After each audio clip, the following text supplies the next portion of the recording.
Hey, what is up, guys? Anthony here with another video. Today I'm just going to be talking. Usually don't do videos like this, but I saw recently that a center swoosh, and I could actually show you the screenshot if you want to pause. This is on vintage.youknow's story. Sold for $3,600. A rare Nike Center Swoosh. Sold for $3,600. Now, as someone who sells true vintage, and I'm gonna be honest, I see this almost as an L. I see this as an L for everyone doing true vintage. That something this niche, like a center swoosh, could take off this much, and things like the 70s Nike block letter reverse weave still goes for in the range of around $1,000. The market just doesn't really make sense because something like that is way rarer than what this is selling. And I'm not even hating on their business or anything like that, but I think it's time for us people in true vintage to stop using the excuse that people won't understand. And that's the reason why I'm not taking the next level in my business, is because people just won't get it. But people could justify spending 3.6K on a center swoosh, but you can't justify like people not understanding like what a single V looks like and a double V looks like. It makes no sense, dude. And another thing, bro, true vintage has been around before this hoodie was made. Okay, there's been hype in true vintage since the 80s.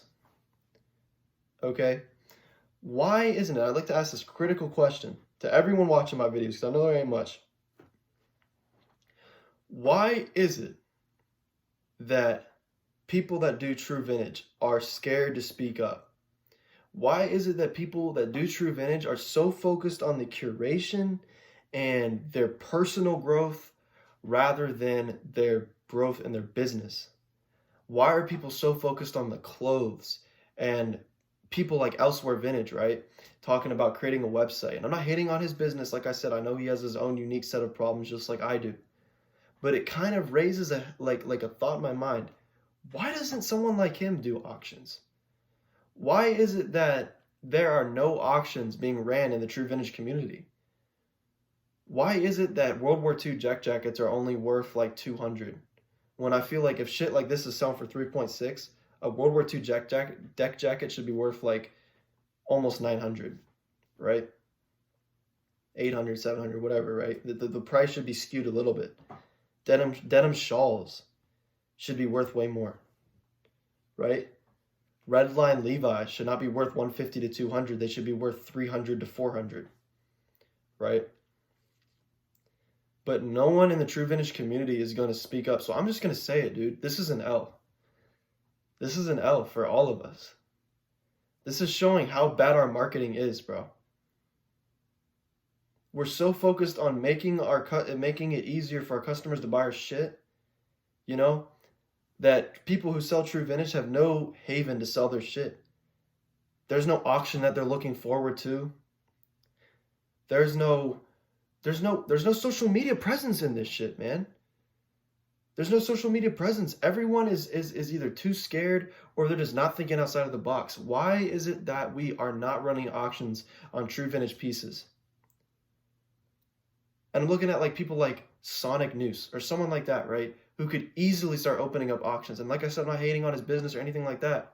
Y'all could check his Insta. He makes the most amazing content ever. Same with Elsewhere. Makes amazing content. And I think that Elsewhere is super focused on, like, he's a very precise person. Like, you know what I'm saying? Same with Sonic News, very precise. But I think it's going to have to be someone, like, small, like me. You know, because I'm in a unique position where I really love this shit. I love true vintage. But it's a thing where, like, I can't fathom, like, why is it that no one is doing auctions with this shit? Right? Why is it that they're so focused on just like making their website and like not, it's completely self-interest. But in reality, I think a lot of it might even come down to people thinking like they're just like, I'd rather gatekeep it, bro. I don't want people at the bins knowing what a double V is, like in case they find it, like, you know what I'm saying? But you gotta understand, dude, is if they know and it's in the mainstream, that true vintage is like in the mainstream, right? And I don't know what you think about true vintage, like if you just want to keep it like low key, which is the most fucking stupid thing I've ever heard. It's like saying I want my business to be low key. Okay, and if your excuse is that you want to gatekeep and you want to like make it so that it's hard for people to learn about true vintage, then you're not doing yourself a favor at all. Okay, because I believe that the more hype around this shit is, the more volatile it is. So people that find this shit will start to know like, oh, this is a rare piece, bro. It's probably worth like $500, $800. Like double V's are not worth 200 anymore. If you find a double V in an XL, it's gonna be worth like 500, 600. The grails are gonna be big sizes. You know what I mean? In the true vintage community, you know. If someone that like blew up in true vintage, you see 40s Levi's every single live. You'd see Big E's every single live. You see at least like maybe on average one per auction, right? If Elsewhere started running auctions and he only ran them on sweats, so what, dude? It's a start. It's a start. Why are we so slow, bro? And don't even give me that excuse that people won't understand. Because it doesn't make sense at this point. Because how could people justify spending $40 on a kid's medium Jimmy Neutron tee or 3.6 on a center swoosh, dude? The irony, you're wrong. People will understand if you market it correctly. We all are doing this shit like so nichely, bro. It's just a niche. Sweats are a niche. All this shit is a niche. Okay? None of us like 1980 something Co, bro, has a monopoly on 80s and 90s t-shirts. That's just the reality of it. Him, the Vintage Wiz, all those people already have a monopoly on it, bro. There's no one's gonna start coming up and getting more famous than 1980 something Co. He's the biggest name on Instagram. He's the biggest name in vintage. The Vintage Wiz is one of the biggest names in vintage. There's no one else that are gonna take their places. Why has no one stepped up in the true vintage community to take their fucking throne, bro? And I feel like it's going to have to be someone like me.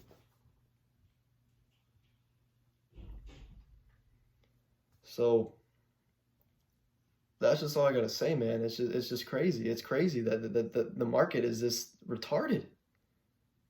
It should be a sign to everyone in true vintage that we are not marketing this shit correctly. A block letter Nike 70s reverse weave sat on eBay at 1.6. Sat. And this shit just sold for 3.6, bro. An Aladdin sleep shirt sold for 7K. Why are we not marketing this better? It makes no sense, dude. Because there's plenty of things that you could say that a double V with a graphic on it is better than a double V with no graphic. Right? Even if it's just a random college. People still buy it even if they didn't go to that college. It's not like you're going to be like, hey, any Vermont college fans out here? Look at this crazy double V. Oh, the bidding's at $5. No one's bidding on it because it's too random? Is a kid's medium Jimmy Neutron tee not random to you? Is a Nike hoodie, blank hoodie with a swoosh in the middle not random to you? Think about the grails that are in true vintage. I can go on and on and on. Anything that involves pop culture and true vintage should be a grail. Any Levi's with hidden rivets should be grails. They shouldn't be sitting on eBay for 900 because literally that's the only haven that true vintage sellers have is posting it on the corporate websites like eBay and Etsy and Mercari and all these, not Mercari really, but there's no just like social media presence in this shit. And I think it really is something that someone has to take the backpack and start carrying, bro. Has to start bringing this to the next level. It's 2021. It's almost 2022. And there still exists no true vintage auctions, bro. No place any true vintage seller could bring their bangers or true vintage bangers to and realistically sell it and have an audience bid on it. There's no one. Because everyone's focused on their website. They're focused on the store that they're trying to create. Shop kissing booth, out of the picture. Can't do it. He already created a website. Already has a store. He's in too deep. Elsewhere, dude, you're in a unique position right now. If you make a website, you're kind of compromising like your chances to run auctions. That's why I think it might be on me to do it. Everyone's taking the same route. Blow up on Instagram with true vintage and then create a website. That's like every route everyone takes. Why not blow up on Instagram and start doing auctions and making people pay for that shit? It makes no sense, dude. But, you know, props to Vintage, you know, props to 1980 something. That's insane. Like, I mean, clap it up, you know, like that's great, you know. Any hype in the vintage community is great. But yeah, it is alarming. It is very alarming in both a bad way, really, for me, but for a lot of people in the vintage community, a good way, you know. So it is kind of neutral in my head, but it's also, you know, it makes me a little bit mad, dude, that like a reverse way. And before you say again, there's so much evidence that you just saying people won't understand why 2 blank sweatshirts, 1 blank sweatshirt might be more. It's just not even an excuse anymore. It's not an excuse. Vintage, you know, only sells center swooshes, dude. How is he able to build thousands of followers on Instagram just selling center swooshes? You can't justify it anymore. Shit like this, that fits a 6'2" guy like me perfectly, should not be worth $50. It should be worth 90 to 100. But the marketing sucks, dude. The marketing sucks. What are you afraid of, man? You know? I personally can't do it right now because I know that if I were to start a live, only 3 people would join. But like, what if I started promoting my shit and I took a different route? Fuck it. Makes no sense, dude. Makes no sense. But yeah, that's just basically my thoughts on it, man. It's just like, I'm just trying to relate it all to true vintage because it's like, I just don't get it. I don't get it. Why is this worth 3.6? But something very similar that's way more rare is worth 1.6. Like, it's dumb. It's corny, bro. I don't, you know, like I said, I don't want to hate on anyone's business, but like, in my opinion, it's kind of corny. You know, it's kind of corny that a center swoosh goes for that much. It's kind of corny that people wear around kids' TV shows, like, for nostalgic purposes. I honestly think it's kind of corny, to be honest. Like, but it's their niche, and they have people that appreciate it. But I know I'm not alone. There's probably other people out there that also think it's a little bit corny. Like, I can't be the only one. I can't be the only one who thinks that a Danny Phantom tee with just a little monogram right here, a Danny Phantom, with the copyright, is worth like 700. It makes no sense, bro. But that's going to be the extent of this video. Hopefully you enjoyed, and yeah, peace.